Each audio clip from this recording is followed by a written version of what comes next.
Sekarang yang aneh, ada yang terlihat seperti terbuka. Baik gitu.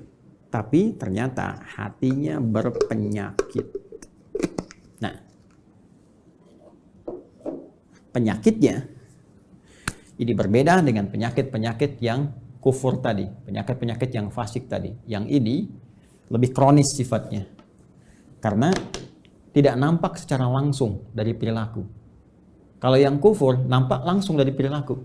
Ya, penyakitnya dari fahsya misalnya, muncul apa? Pornografi, nonton gambar-gambar yang tak bagus, video-video yang buruk, yang itu pornografi itu akan membawa kepada tingkat yang lebih serius. Bahkan nanti ke LGBT ini riset.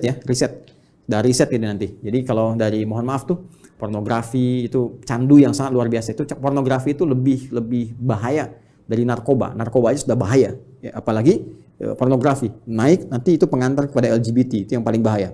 Ke atasnya lagi. Nah, ini teman-teman sekalian, itu fahsya.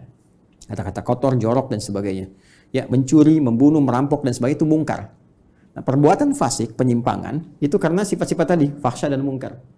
Nah, munafik itu samar sifatnya. Ya, kalau fahsya dan mungkar itu membentuk perilaku. Orang maling kan mencuri, kelihatan perilakunya ada. Tapi kalau munafik itu perilakunya kayak baik, sikapnya baik. Padahal kebaikan itu dibangun oleh sinyal-sinyal yang kotor dari nafsunya.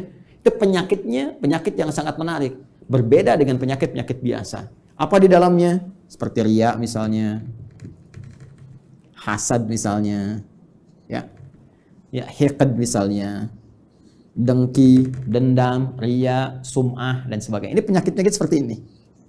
Berbeda dengan penyakit yang ini.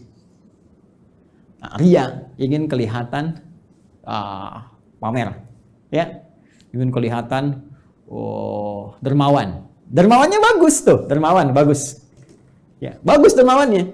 Cuma ingin kelihatan dermawan, jadi nggak bagus. Jujur bagus, ingin nampak seperti orang jujur, jadi nggak bagus. Sabar bagus, ya, tapi ingin kelihatan oleh orang seperti orang sabar, itu nggak bagus, ya kan? Ya, bersikap baik pada orang karena hartanya itu bagus, karena jabatannya bagus, hormat pada mereka. Tapi kehormatan yang diisi oleh perasaan iri hati itu nggak bagus. Hormat, ya maaf, ya di wajahnya ada senyuman, masya Allah Pak, Bapak itu luar biasa, bisa punya jabatan seperti sekarang. Cuma di hatinya, mudah-mudahan Bapak besok kehilangan jabatan. Itu hasad, keinginan meruntuhkan kenikmatan diperoleh orang lain. Itu hiqd. Tuh, ini bahaya. Itu yang disebut dengan sifat-sifat ini melahirkan sifat nifak yang membentuk munafik. Tipikal golongan ketiga.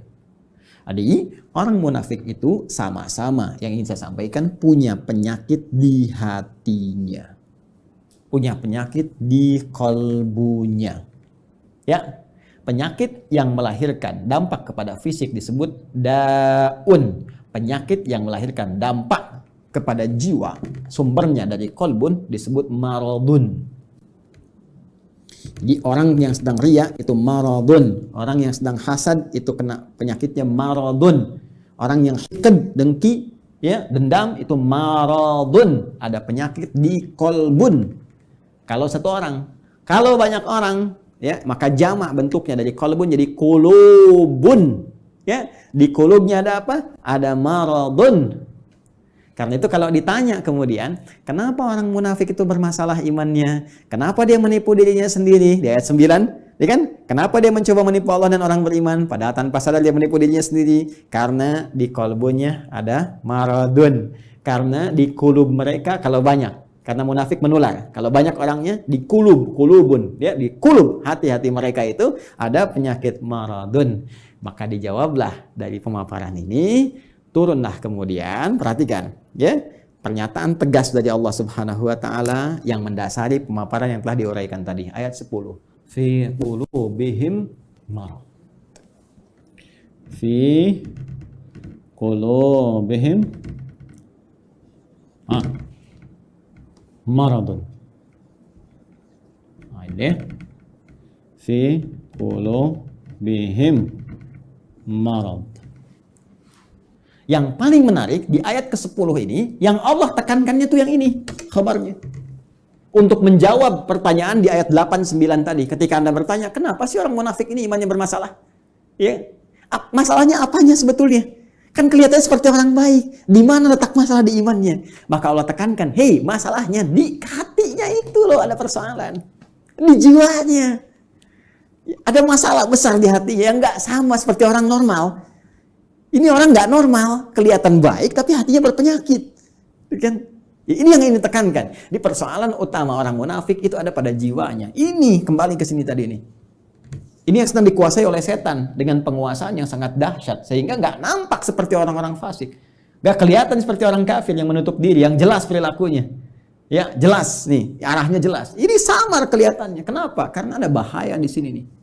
Dan bahayanya apa? Jenisnya. Anda bertanya lagi, apa ya Allah jahat? Jenisnya apa? Bahayanya apa? Penyakitnya bagaimana? Marad nih. Fi qulubihim marad. Nah, ini ada penyakit-penyakit samar yang nggak nampak secara langsung, nggak kelihatan. Ya, nggak kelihatan, tapi lewat perilaku itu bisa terdeteksi. Nanti yang bisa melihatnya adalah nilai-nilai keikhlasan. Benar nggak nih? Saya mau menyumbang Pak untuk renovasi masjid. Kelihatannya di sini ada renovasi. Oh iya Pak, Masya Allah, Alhamdulillah. Sampai sini masih bagus. Berapa Pak kebutuhannya? 5 miliar. Nggak usah. Biar Pak, nggak usah buka sumbangan. Biar saya aja yang nyumbang. Kan? Sampai sini masih bagus. Benar Pak, iya nggak apa-apa. Ikhlas Pak, karena Allah. Bismillah. Nih 5 miliar. Tapi mohon Pak ya, nanti pas Jumatan dikasih tahu bahwa saya mengatasi semuanya ini. Kalau perlu di akun Bapak sebarkan dari Sabang sampai Merauke. Nah, mulai muncul. Jelas ya? Nah, ini hal-hal demikian. Nanti kalau ini dikuasai terus, dipelihara terus, maka mulai nanti muncul tindakan-tindakan anarkis dalam kehidupan. Terbawa nanti. Mula-mula nggak enak fisik. Ini penyakit munafik ini berbahaya. Marad itu lebih berbahaya daripada Ya, pusing karena penyakit fisik.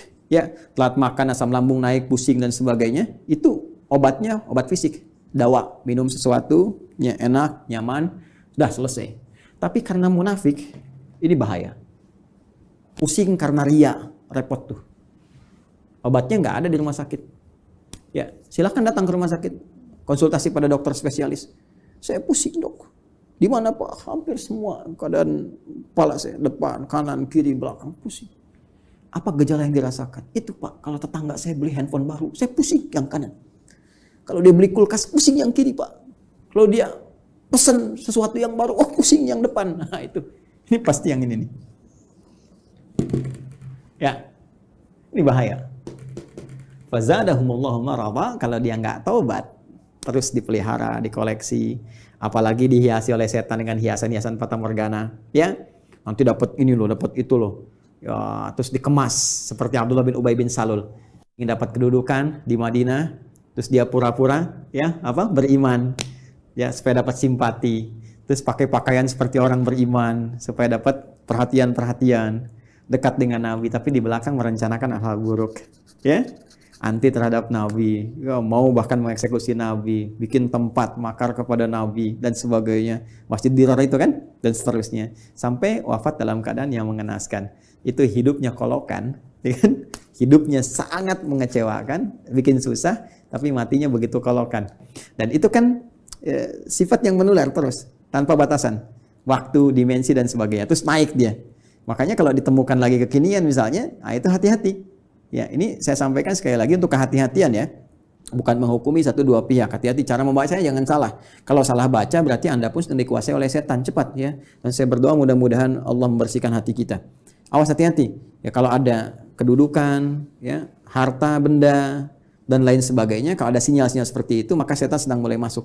Sekali lagi saya sering katakan, ini musim-musim pilkada, kalau nanti ada bisikan-bisikan nih, wilayah pemilihnya banyak Islamnya nih, kamu pakai kerudung aja, untuk menampakkan aja kamu dekat dengan mereka. Kalau perempuan, kamu pakai peci deh, kalau bisa pakai jubah, datang ke pesantren begini, kamu untuk nampakkan aja, supaya kamu dapat pemilihnya. Ah, itu hati-hati setan tuh. Katakan pada jiwa Anda, kamu jangan main-main dengan setan. Bilang aja, kamu set, jangan main-main, kamu ingin men-set saya. Jangan main-main dengan setan, gitu kan? Kalau saya mau muslim, saya jadi muslim yang sesungguhnya. Saya pakai peci beneran. Bahkan ini menjadi momentum saya untuk bertobat kepada Allah. Kalau saya dipilih, saya akan jadi pemimpin yang benar. Ya, saya akan dipilih pejabat yang benar. Jadi muslim yang benar. Nah itu. Ya. Pun demikian, hati-hati kalau sedang bermasalah, Ya, nggak pernah bersentuhan dengan jilbab, nggak pernah bersentuhan dengan peci, dengan tasbih, tiba-tiba tertangkap di persidangan bawa tasbih, bawa peci, bawa ini. Kalau motivasinya bagus, jalan untuk bertobat baik. Tapi kalau dorongannya udah untuk menarik perhatian hakim, juri, supaya ada kasihan, unsur kesolehan, pakai aja ini. Itu pun dikuasai oleh ini kalau tidak ada perubahan yang berarti. Ya, ingat saya menyampaikan ya sebagai gambaran objektif karena dari dulu ada seperti ini. Kalau muncul lagi sekarang, berarti kita bisa hindari. Ingat ya, kita tidak menghukumi satu atau dua pihak, tapi pelajaran kita bersikap objektif untuk melihat dan mengoreksi diri. Kalau ingin berubah, alhamdulillah. Kalau tidak, itu pilihan, tidak pernah ada paksaan. Ya, ini cara membacanya.